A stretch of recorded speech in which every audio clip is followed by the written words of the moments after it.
Well, here we go here, everyone. Greetings. This is Serpentine451 here, and welcome to a new series here on my channel called Manga Maniacs.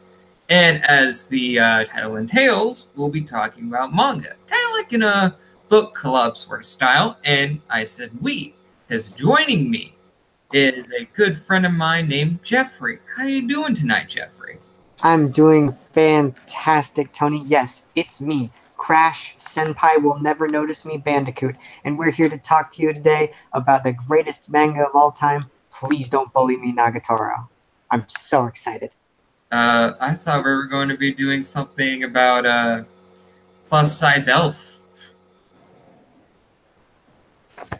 I can talk about that too. Alrighty then, since that was the manga that we chose to start the series off, essentially, it is one of those fantastic comedies which you really don't expect. It's a blend of fantasy and the real world, and it has a primary focus on fitness. So if you're a fitness junkie or you just like good comedies, I would highly recommend it. Absolutely. Now, the manga's title in Japanese, which you'll need to know if you want to look up the manga on the internet, wink wink, is Elf-san ya Wasenrai. No, wa Yasenrai. Now, I hope you brought the beef, because I butchered that. Yeah, which you can use, and you can also buy it through 7 Seas Entertainment in physical form. Yes. But Now, then you also have the less reputable ways of obtaining manga. which we totally won't talk about, but the manga, you'll want that physical copy, because it is drawn by an artist named Cynic Dosh, who is also known as Methonium. Now, this, along with some other artists, actually debuted as an adult artist, much like some others, like golly gee, 744 House and Sony Entertainment, who make the PS4. Mm-hmm. That was a lie. Not that Sony Entertainment made the PS4. It was Square Enix that made the adult games. But the art is fantastic. Now, we should probably start here with a recommendation that's relatively spoiler-free in case the people want to read it before we start discussing essential plot elements of this lighthearted comedy. True. Well, I would highly suggest, if you want something that's about monster girls in general or fantasy creatures, I would highly recommend the sorts, even though it may be a bit lowbrow in the grand scheme of things, but I enjoy it for what it is. Monster Musume, definitely a good recommendation on my end of things. Also, you have greats such as I Am Actually, or it's not coming off the top of my head, but that is a manga series where it features a lot of interesting characters with quirky personalities. I would also recommend a lot of visual novels that have similar themes to it, like The Ditsy Demons Are in Love with Me, Magical Marriage Lunatics, Princess X, My Fiance is a Monster Girl. You know, anything that has monster girls in it, I highly recommend it. Monster Girls are the cream of the crop. They're fantastic. If you happen to enjoy the exercise portions of the manga more, I recommend Danberu non kiro moteru, or How Many Kilos Is That Dumbbell You're Lifting? That, I feel, goes way more into depth in the exercise motif. Then Samon-kun was Summoner has the same sort of sense of style of humor, of focusing mostly on funny-looking reaction images and tight line art. And then, of course, the ultimate recommendation has to be One Piece. Because Particular reason, just because it's the best. Because we love One Piece. So, now that we have this full recommendation out of the way, it's worth noting that if you choose to read them, you can find links to some Reddit posts discussing each chapter. Well, only the first 8 chapters. I can't do all of your work for you. But you can find those discussion chapters, read them after you finish the chapter, and you'll essentially have a form of comments on the end of the manga, which is always lovely. It always definitely destroys my heart when I finish a manga chapter and I'm like, oh man, I need to discuss that with the world, with the whole world. but it's got, you know, elves. And essentially, if I have a few more viewers on this series, we may actually get a good following where you can discuss things in the comment section below as well. But let's get to the real meat of this video in particular, that being the actual review portion of this manga, which is still ongoing, by the way. Of course, it is ongoing. In fact, it's in the middle of a small plot arc, so if you read it right now, you'll actually hit a little bit of a cliffhanger, where you just feel like, but what happens next? I need to know. I have to know. Right now. Yeah, it's a feeling that we all, as manga readers, feel every single time when a chapter ends. Cool boy. But let us actually get to the real meat, like I was trying to say here. This actually focuses, well, in basic terms, an elf trying to lose weight, but she can't because she's addicted to French fries, or all things potato. Yes, indeed. This warrior from another realm has traveled the boundaries between space and time to enter our universe, specifically to eat French fries, which happen to be expressed as the most delicious thing, because apparently she comes from a world without a significant amount of taste and food. Mm-hmm. And she tries her best to lose weight when she runs into I would assume, a health professional / masseuse named Naue. Mm-hmm. Kind of a bland-looking individual, might I say. I don't know. I feel like there's something to be said for the way Synecdoche draws men. There are a couple shots where you get to see this main character, you know, flex his muscles in more meanings of the word than one. But I think the main thing is that what makes him come across as a bit of a bland vanilla cake is that he doesn't really have that much personality. No, he does not. But when the artist, because I saw this while I was reading through the chapters myself, they had little nuggets of information like original character designs for our lead here. He actually had a pair of glasses and a little puffier hair. Oh man, wow. I can see it on the YouTube video already. We've already got our first comment. That's nice. More than likely be you, my dude. What? I would never do such a thing. Never. You see these eyes? Dude, you are the one that wrote your own comment. I have about none at all. Oh. In any case, yeah. The main pair are the elf Sam, and the masseuse main character. But I feel like one of the strongest suits of this manga is that it has a large variety of characters. Like, specifically because it revolves around the art, and they aren't really doing anything too strenuous. There's no major climactic battle scenes. It really relies on the characters and how they're drawn. And there are a lot of them. There's a dark elf, who is my personal favorite. There's a werewolf, who transforms into a regular old dog-looking thing. There's a mermaid that's flabby. False country accent. Yeah. I really like the diversity of characters in this series. It's definitely one of the strong suits.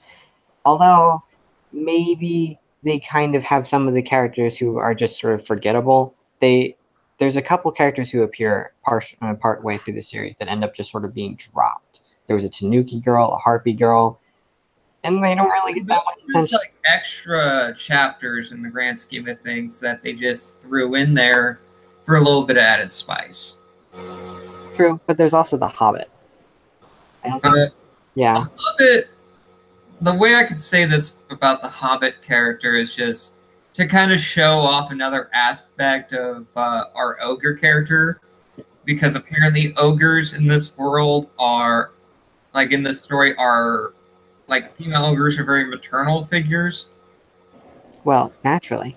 I mean, why wouldn't you want to rub a hobbit's cheeks? That's only natural. That's as natural as you can be, you know? That's rules of nature right there. And apparently all these magical creatures have issues with weight loss and whatnot. Yes, that is the... I highly doubt in this... in their plane of existence that they would not, like, they would be fit and thin just running around doing nothing but nonsense. I don't know. See, a lot of the exercises are only touched upon very lightly in this series, so I kind of almost get the impression that after they're done stretching, they just say, well, I guess I'm done with exercise for the day. That's pretty much what Elfson does.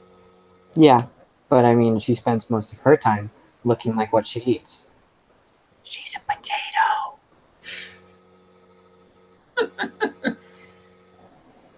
And the most amusing thing is that the orc, when she's introduced, she's like, yeah, I stay fit because I swim. And then there's this funny bit where, oh no, the pool is closed and I gained weight. What am I going to do without swimming?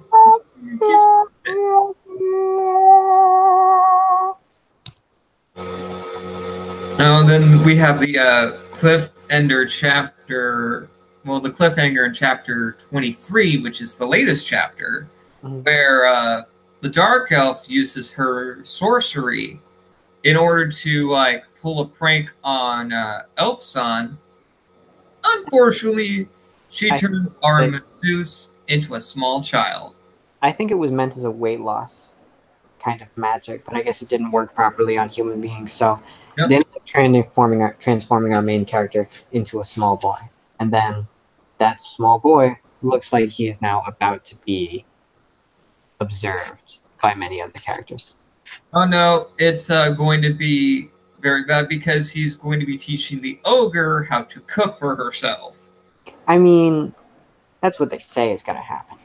But I think he's going to have to run away and escape. And I think he's going to, oops, I accidentally bumped into all these other main characters, and now they can react to the main characters in show. Which I kind of like in series like this, where they have something happen to the main character, and then the main character has a distinct enough personality or is interesting enough to bounce off other characters. Although maybe that won't happen here. The character writing in this series is not its strongest suit. Nah, it's very... Let's just say it's simple, but that's what makes it a very good comedy, in my honest opinion. Because the characters don't have to really do much in the grand scheme of things to just pull off these very absurd feats and make it very comical. That is true. If the situation writing is good enough, the character writing doesn't need to pick up the slack, essentially.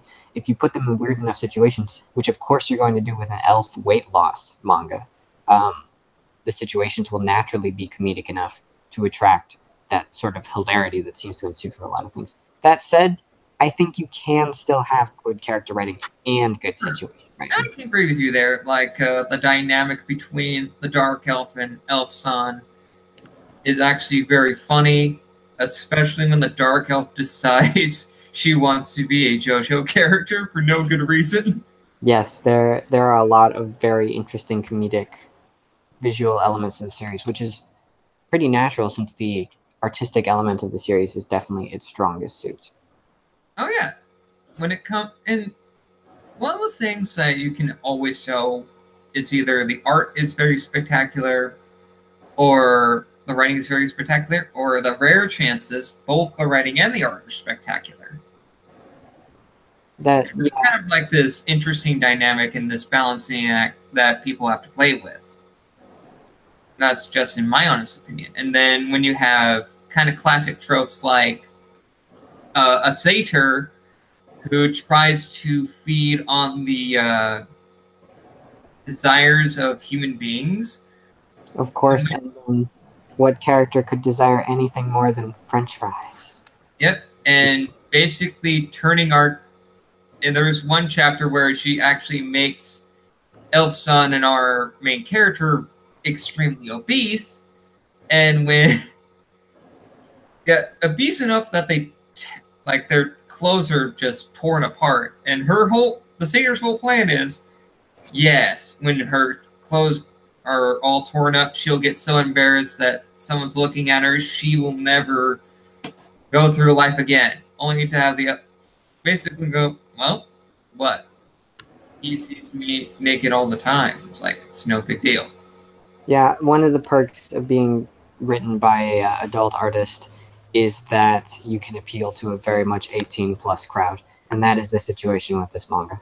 Yep. There's stuff like that, which is probably why you call that lowbrow in the start. But my eyebrows are way up here. Yeah, 'cause we are nothing but men of culture. Of course, I raise my pinky whenever I read this manga. Obviously. What else could you do? I mean, when we have to be classy individuals, we have to know what the true essence of culture will be. Yes.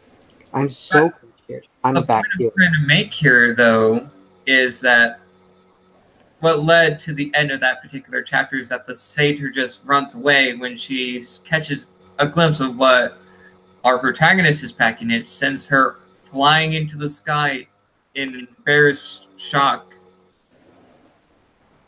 I see what you're saying. I agree that moment was pretty great. I really like how consistently fantastic the art is. There's always like 3 or 4 or 5 panels in every single chapter that are always like, oh, that's really good looking. It's fantastic. Just the way that everything is drawn so perfectly. Yeah, Honestly, yep. in all honesty, one of my favorite things is the elf's face. Her facial expressions that from time to time are actually kind of adorable and very well drawn. Yeah, they are. I really hope this series keeps going on and on so we can develop a bigger library because I would love to be comparing this to other things right now. And like it there are so many manga that don't have that consistently great art style that really suffer because of it.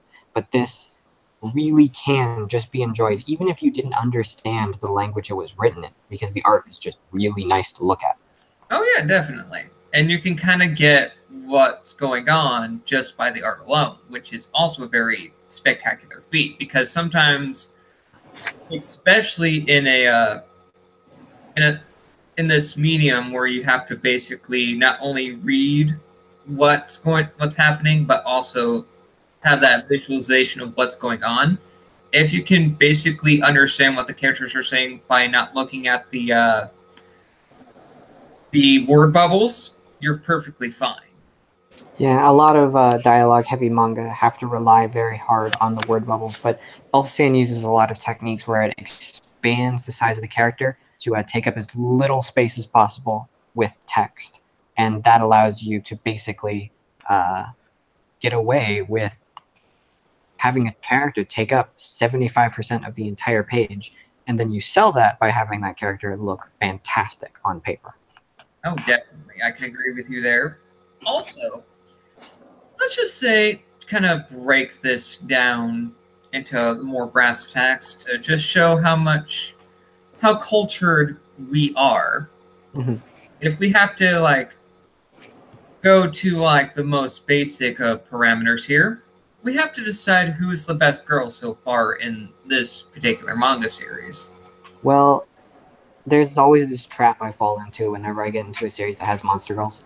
I'll end up giving a lot of points to the human girl, and in this case, it's the main character's boss. She probably has my favorite personality of the of the whole cast, and then Dark Elf probably has my favorite visual elements going on. The best backstory.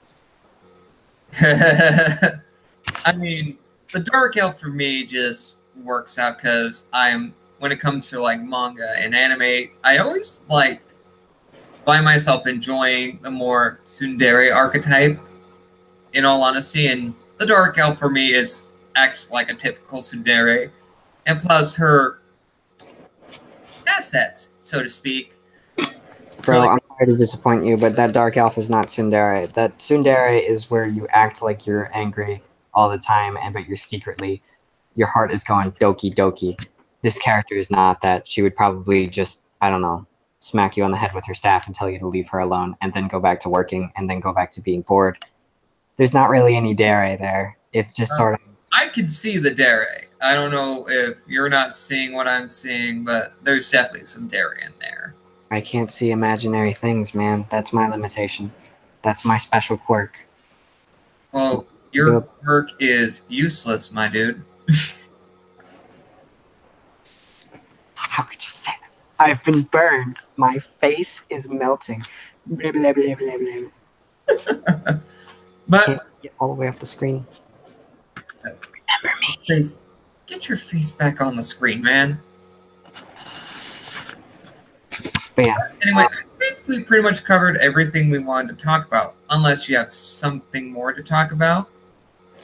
Well, there is one thing I wanted to go into that I particularly didn't like about the series. I do feel that it's a very good series. It's a fantastic read, and it's not too long. It doesn't drag on. But the biggest qualm I have with it is the length. See, it is too short, but it's not designed with that in mind, it feels like.